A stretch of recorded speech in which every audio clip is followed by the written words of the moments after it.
हमने अपने पिछले लेक्चर में माने के प्रमुख चित्र ओलंपिया के बारे में चर्चा की थी।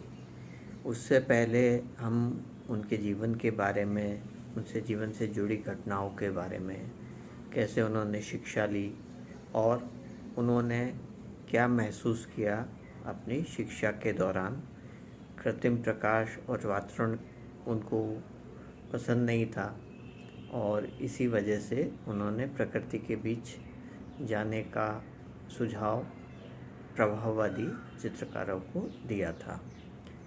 इसके अतिरिक्त उनके दो प्रमुख चित्र, जिनमें से एक जो बहुत फेमस है, लंचन ऑन द ग्रास, अगर उसका हिंदी में नाम तृण पर भोजन से जाना जाता है, उसके बारे में हमने बात की।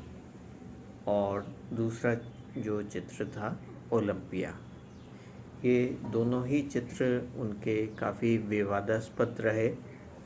तृण पर भोजन जो चित्र है, उसके विवाद का कारण यह था कि उन्होंने दो समकालीन पुरुषों के बीच में एक निवृत्त महिला को चित्रित किया था, वस्त्रहीन महिला को चित्रित किया था। वस्त्रहीन या न्यूड पेंटिंग्स बनाना पहले भी होता था, ऐसी कोई नवीनता इसमें नहीं थी, परंतु ज़्यादातर जो विषय होते थे वह मुख्य रूप से धार्मिक चित्र होते थे, जो क्रिश्चियन ईसाई धर्म से संबंधित जो चित्र होते थे, पौराणिक घटनाएं होती थी, माइथोलॉजिकल स्टोरीज, उनको लेकर निवृत्त चित्र या मॉडल के रूप में उनको बनाया जाता था। परंतु यहाँ पर उन्होंने समकालीन परिधान पहने दो पुरुषों के साथ एक महिला को निवृत्त बनाया, और जो कि कहीं से भी धार्मिक विषय नहीं था, समकालीन विषय था। और इसी वजह से आधुनिकता की तरफ अगर हम इन कलाकारों को माने तो आधुनिकता इनके विचारों में थी। खाली अंकन शैली में या चित्रण शैली में या तकनीक में आधुनिकता नहीं थी, परंतु उनके विषयों में, उनकी सोच में, उनके विचारों में नवीनता थी और आधुनिकता थी। और इस वजह से वह चित्र काफ़ी विवादास्पद हुआ। उसके बाद उनका एक और चित्र जो है ओलंपिया भी दो दृष्टि से उनका चित्र नवीन था। एक तो वापस पुनः अगर हम बात करें तो विषय की दृष्टि से, और दूसरा तकनीक की दृष्टि से। तो इसमें उन्होंने जो एक और न्यूड वेमेन का निवृत्त महिला का चित्र बनाया, और इसके लिए जो मुख्य रूप से जो विवाद हुआ वह इसलिए हुआ कि उन्होंने जिस महिला को मॉडल के रूप में प्रयोग किया था वह एक तरह से विवादास्पद हुई, क्योंकि वह वेश्यावृत्ति करने वाली महिला को उन्होंने मॉडल के रूप में प्रयोग किया था। और उसके चेहरे के भाव भी ऐसे ही थे जैसे किसी, अगर हम वेश्यावृत्ति करने वाली महिला के व्यक्तित्व में देखते हैं, चेहरे के भाव वैसे ही नज़र आ रहे थे। इस वजह से वह इतनी विवादास्पद हुई कि प्रदर्शनी में उसकी सुरक्षा के लिए गार्ड लगाने पड़े। और तकनीक की दृष्टि से भी इसलिए वह भिन्न थी या नहीं थी कि उसमें उन्होंने जो है रंगों को धब्बों के रूप में लगाया, और मध्यम तान का जो प्रयोग था वह कम कर दिया, और उसमें हरे, पीले, धूसर रंगों का ज़्यादा प्रयोग किया। तो इस तरह से उनका जो उनके दो प्रमुख चित्रों काफ़ी विवादास्पद रहे। और हम उनके और चित्रों के बारे में भी अब जानेंगे कि 1868 में उन्होंने एक तोते वाली स्त्री और एमिल जोला, दो जो चित्र थे वह राष्ट्रीय कला प्रदर्शनी के लिए स्वीकार कर लिए गए। एमिल जोला ने माने पर एक पुस्तक का प्रकाशन किया था और एमिल जोला की जो पुस्तक है, जो चित्र है, उसकी पृष्ठभूमि में ओलंपिया की अनुकृति तथा जापानी छापा चित्र लगे हुए थे। एमिल जोला जो है एक व्यक्ति चित्र है और एमिल जोला ने उनके ऊपर एक पुस्तक लिखी थी माने के ऊपर, और जो उन्होंने व्यक्ति चित्र बनाया तो उसकी पृष्ठभूमि में जो उनका विवादास्पद चित्र है ओलंपिया, उसको दीवार पर लगी हुई दिखाया। इसके अतिरिक्त जापानी छाप चित्र, जो कि वहाँ जापान से जो बर्तन आते थे उनके साथ पैकिंग के रूप में कहीं ना कहीं कुछ जापानी पेंटिंग्स के प्रिंट्स आते थे। तो यह भी माना जाता है और तथ्य है कि जो उस समय की कला में, प्रभाववादी कला में जो सपाट रंगों के प्रयोग के ऊपर जो बल दिया गया, उसके पीछे जापानी छाप चित्रों का भी प्रभाव है।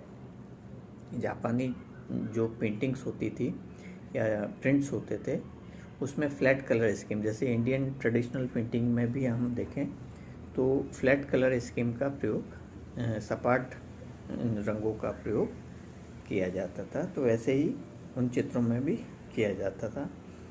और इसमें 1867 ईस्वी की विश्व कला प्रदर्शनी पेरिस में जापानी छाप चित्र, अलंकृत वस्त्र, कलामय बर्तन, पंखे आदि भी उस समय प्रदर्शित किए गए थे। इस कला का फ्रांस की तत्कालीन कला पर विशेष प्रभाव पड़ा और पेरिस के चित्रकारों ने अपने चित्रों की पृष्ठभूमि में इन कलापूर्ण वस्तुओं को चित्रित किया। इस कला का फ्रांस की तत्कालीन कला पर बहुत प्रभाव पड़ा तथा पेरिस के चित्रकारों ने अपने चित्रों की पृष्ठभूमि में इन कलापूर्ण वस्तुओं को चित्रित किया। माने ने भी जापानी कला के समतलपन, रेखात्मक तथा कोमल मनमोहक वर्ण संगतियों को अपने चित्रों में प्रयोग करने का निश्चय किया और यही जो परिवर्तन है वह उस समय की समकालीन कला में हमें दिखाई देता है। जापानी छाप चित्रों का जो सपाटपन है वह हमें तत्कालीन फ्रांस की कला में दिखाई दिया और उन्होंने इन चित्रों से प्रेरणा ग्रहण की। माने यद्यपि निरंतर आलोचना के शिकार होते रहे थे, परंतु साथ ही वे नवीन कलाकारों के लिए एक आदर्श नेता भी बन चुके थे और माने प्रभाववाद के चित्रकारों में अपने आप को पूर्ण रूप से सम्मिलित नहीं कर पाए। अगर हम उनके संपूर्ण कला काल को देखें तो उनके कुछ चित्र, खासकर जो उत्तरोत्तर काल के चित्र हैं, वह प्रभाववादी तकनीक से प्रेरित नज़र आते हैं, परंतु हम उन्हें पूर्णतः प्रभाववादी चित्रकार नहीं कह सकते। उनका संपर्क संभ्रांत वर्ग से निरंतर रहा था, परंतु वे नवीन प्रभाववाद चित्रकारों के शुभचिंतक थे तथा उचित सलाह देते थे। उन्होंने अपने आप को उनसे अलग भी रखा, परंतु उनसे चर्चा करते रहे, प्रभाववादी कलाकारों को प्रेरणा देते रहे और चूँकि वह उनसे उम्र में भी बड़े थे, उन्हें सलाह भी देते रहे। माने स्वयं अपने आप को एक प्रतिष्ठित कलाकार चित्रकार मानते थे। इस कारण उन्होंने परंपरागत शास्त्रीय नियमों की पूर्णतः अवहेलना नहीं की थी। वे राष्ट्रीय कला प्रदर्शनी के लिए चित्र भेजते थे तथा प्रभाववाद के चित्रकारों की प्रदर्शनी के लिए चित्र नहीं भेजते थे। उन्होंने एक तरह से अपने आप को प्रभाववादी चित्रकारों से अलग कर रखा था, क्योंकि उनके चित्र राष्ट्रीय कला प्रदर्शनी हेतु स्वीकृत होते थे और वह स्वयं को प्रतिष्ठित चित्रकार मानते थे और प्रभाववादी चित्रकारों को संघर्ष करने वाले नवीन समकालीन कलाकार मानते थे। इसलिए उन्होंने पूर्ण रूप से शास्त्रीय नियमों को तोड़ा नहीं और उन्होंने अपनी चित्रण शैली में कुछ परिवर्तन जरूर किए, परंतु पूर्ण रूप से शास्त्रीय नियमों की अवहेलना नहीं की। वह उनके पूर्ण प्रभाववादी चित्र भी कम ही है। वह प्रभाववाद के विपन्न कलाकारों की आर्थिक मदद भी करते थे। उन्होंने मोने की बहुत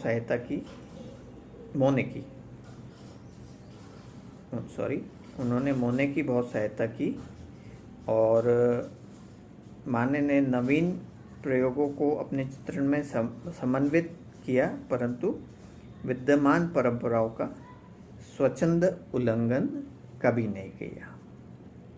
तो इस प्रकार से हम देखते हैं कि माने स्वयं को प्रतिष्ठित कलाकार मानते थे और प्रभाववादी चित्रकारों की आर्थिक सहायता करते थे, उन्हें संबल प्रदान करते थे, उन्हें इस तरह से प्रेरणा देते थे कि वे अपने कला में कुछ नवीनता ला पाएँ, परंतु स्वयं को किसी हद तक उनसे अलग रखते थे और अपने चित्र राष्ट्रीय कला प्रदर्शनी में भेजते रहते थे और जो कि स्वीकृत होते थे।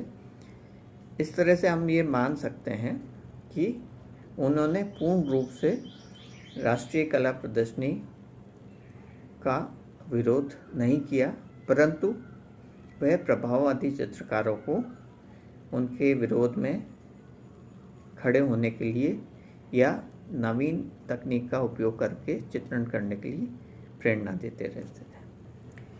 तो आज हमने उनकी कुछ तकनीक और उस समय के वातावरण के बारे में जानकारी ली और नेक्स्ट लेक्चर में हम उनके एक और प्रमुख चित्र के बारे में चर्चा करेंगे। धन्यवाद।